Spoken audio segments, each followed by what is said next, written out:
Welcome to the Art of Dress. Today I'm happy to share with you how the ornament, which is to say design detail, can bring styles into their inspiration, which is to say it makes the wearers into a work of art. So thank you for coming and subscribing.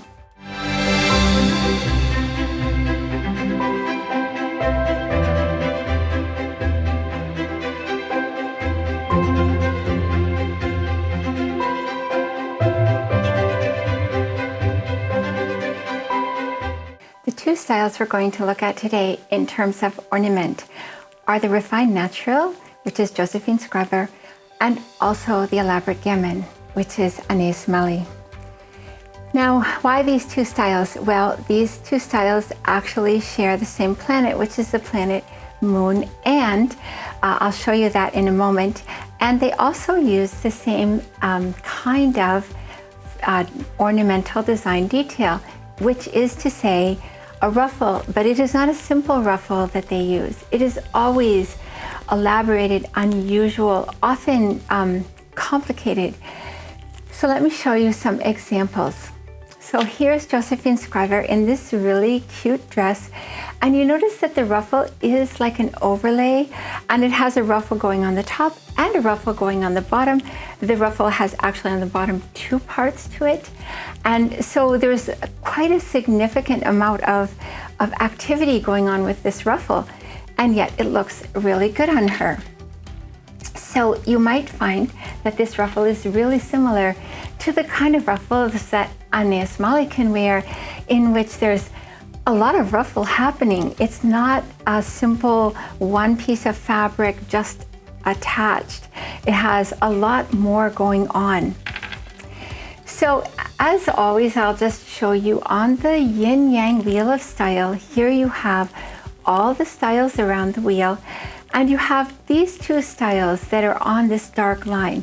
To the left, you have the Elaborate Gamine, that's Anais. To the right, you have the Refined Natural, that's Josephine Skriver.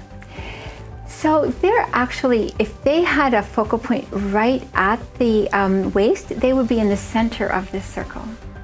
That's where the True Classic is. And the True Gamine and the True Natural are on that. They're right above and right below, in the center. So these are there's two styles that are closest to the center of the body with the focal point, but not right in proximity to the waist. So the True Natural is at the end of the rib cage, okay, and the Elaborate Gamine is the high hip bone, and those are their focal points. So the thing that's interesting is that their focal points are the same distance from the waist. They're like an inversion of each other, and that's why they're on the same line. But that's not the only reason they're on the same line. They also share the same kind of use of color, you could say, where they wear separates. They don't wear coordinates if possible. They don't wear a monochromatic if possible. They really look best in separates. And they have the same pant line, the same sleeve line, they have the same skirt line, and on top of all of that, they also use the same ornament. So style is made up of three things: fabric, line, and ornament. And we talked about fabric, we talked about line. So this is the third part to the introduction to the art of dress. And that is to look at what kind of ornament, or you could also call it design detail, is really important for this style. And in their case, it is the complicated ruffle. I don't know any other way to say that. There probably is a way. I do not know it. In this dress, I really want to call your attention to the sleeve. So it isn't enough to have the sort of bodice part that's kind of like a cape up there, but that's forming sort of a sleeve right at the elbow. But then they have a replication of that halfway down her arm, and then another one at the wrist. A really complicated ruffled sleeve. And you see the same thing with Anais Mali, especially you can see it clearly on the right-hand side. See there's the ruffle, and then another ruffle, and then another ruffle. Not identical, but the same kind of complicated duplication where it's not just one ruffle that cascades, it is a whole set of more ruffles, and all in the sleeve, because she's also wearing ruffles. Both dresses had other ruffles as well built into them, but I'm really focusing in on the fact that their ruffles are complex, and they both look amazing for them. So the thing that we're talking about in both of these cases is finding the inspiration of the style. And the inspiration of the style for Josephine Skriver is she's looking at autumn, because when you look at, let's take trees, because it happens in all vegetation, but trees is most significant, shall we say. And you look at a tree and you see in the autumn, they change color at different times. Like, in other words, part of the tree can have changed their color, maybe to bright red, and another part of the tree have still be green, or can be maybe on the way to red. Like, some of the leaves have a bit of red, but not all of them. And so it's splotchy. And similarly, some of the leaves have fallen and some of the leaves are still there. So the point is that a lot can be going on, but it isn't going on everywhere in the garment. So the ruffle is what brings this into something important is going on, even though it's not going on everywhere, because it heightens the activity that is taking place. It makes it more pronounced, it makes it more energetic and more exciting. So here you see this ruffle around her waist. It's a little low. It would be better if it were a little higher, because you really want it to connect to her body at her focal point, which is her at the base of her ribs. But the ruffle itself is amazing, and look how it is. It's really complicated how it comes. It has stripe in it. It is. It has quite a bit of up and down. The stripe is variable throughout the ruffle, and the ruffle itself is made of several pieces. And then you have a similar kind of thing happening with Anais' Mali ruffle, where here it's divided in half, and so she's getting a ruffle on both sides, but one side is pretty crimped and the other side does not match. It is a little bit more open. And so it's not that she couldn't wear more, but it's that what she does have is quite unique. In a similar way, you have this amazing pant. This is her line, and she's wearing separates, and she almost has a bell sleeve going on in her arm, not quite, but the pants are amazing. And you can see what I mean by complicated ruffle. It is not a simple ruffle. So she's finding a way to make the activity that is happening more exciting. So let's talk about the inspiration for the Elaborate Gamine. So her inspiration is number 3. So she's one of the fabric styles, and they have the inspiration from 1 to 5. So every number, this doesn't mean only that it's literal, that there are 3 aspects to her body. In other words, 3 separate areas, although it does also mean literal. But 3 really refers to the intrinsic quality of 3 as bringing something new into the world. Of course, the classic example is bringing a child into the world, something brand new. 2 parents, and now you have 3. But there are many other examples of where 3 is seen as how you complete. That's the first time you complete the set. And like you have a family, but also it's until you have a triangle, you don't have geometry. And it also shows creativity, and it's like breathing life into something. So in her case, she does a lot of different things, but her silhouettes are very unusual, and they always incorporate, or they try to incorporate, the number 3. So she has her top, and then she has the middle section that really starts at her reflected focal point, which is to say the bottom of her ribs, the same focal point as as Josephine, because since these are joined by the same planet, the reflected focal point is helpful to them. They use it instead of their own. And in her case, she uses it in almost every outfit. So you can see how she has the top of her outfit, which is where she has her t-shirt, and then she has the second part, which is ending where the ruffle is at the top of her leg. And then she has a whole nother skirt beyond that that is like the number 3. So 3 distinct areas to her silhouette. And a ruffle, as she's using it here, is always helping her divide her silhouette into 3. It's not the only thing it does, but it is frequently used to do that. And that helps her find the number 3 in every outfit. So now back to Josephine. Here again, it's not a simple ruffle, it's a complex ruffle. And in this case, she's using it at her neckline.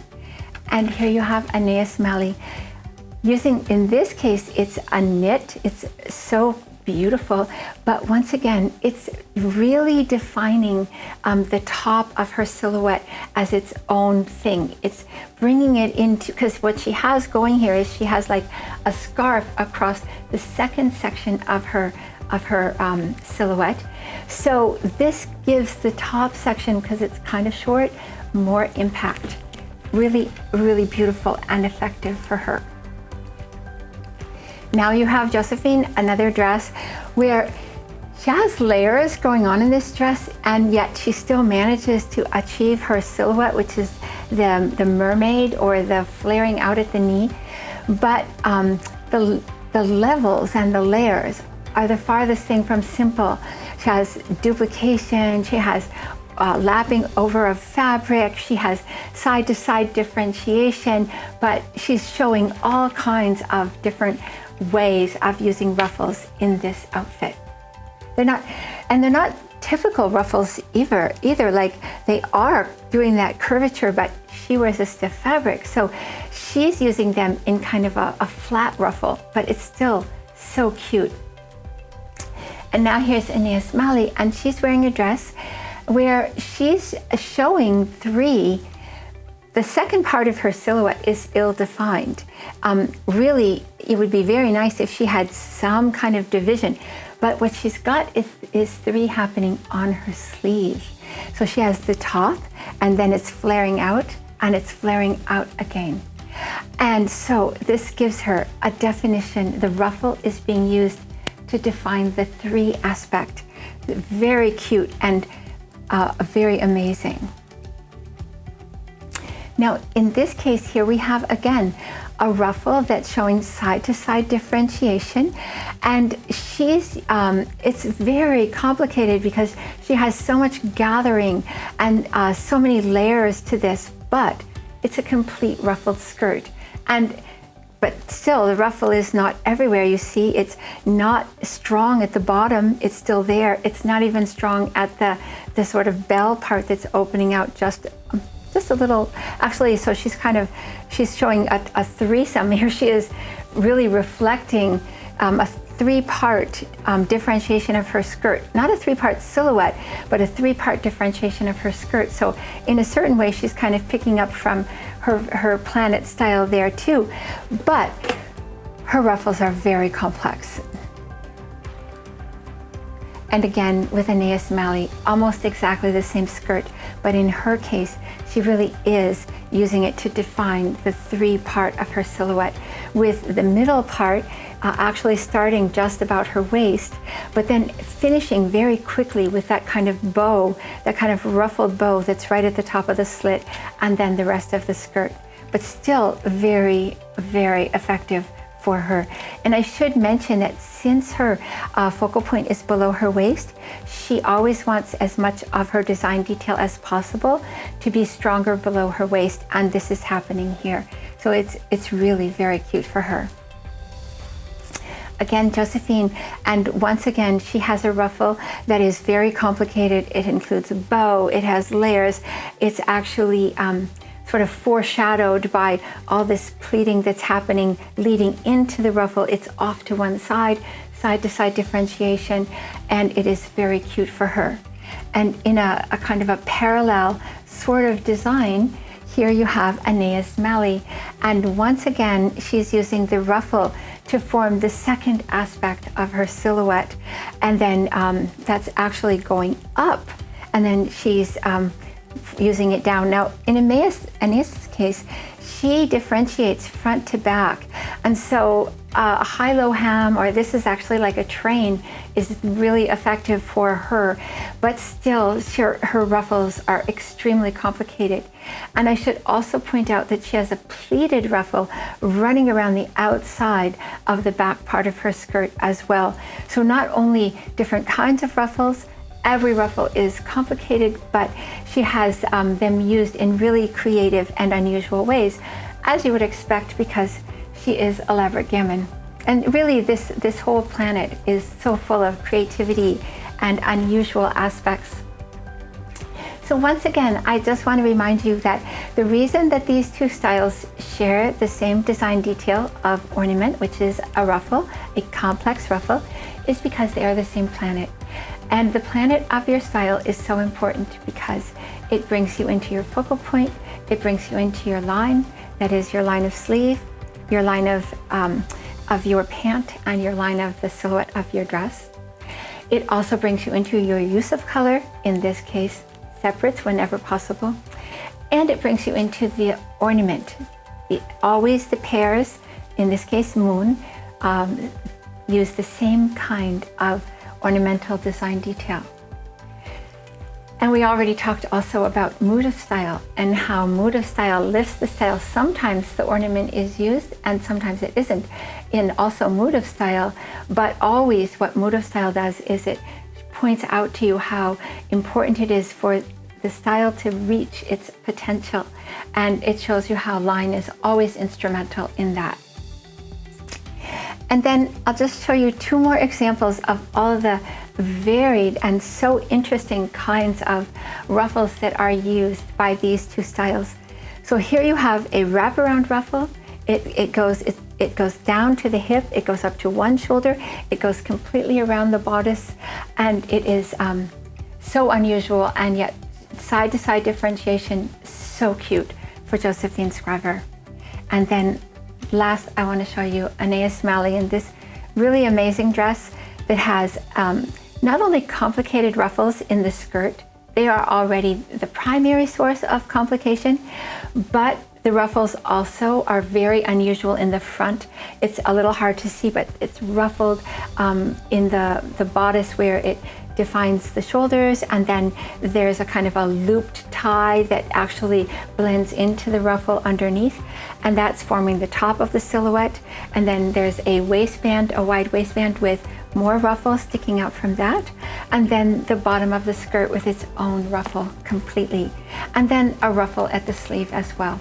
So not only lots of ruffles and lots of different ruffles, but very complex ruffles all the way through. So this defines the ornament, the most important ornament for these two styles, Anais, the Elaborate Gamine, and Josephine Skriver, Refined Natural. And next week, we're going to start looking at another kind of ornament, the third kind of ornament. The first, if you remember, was edgings and trims.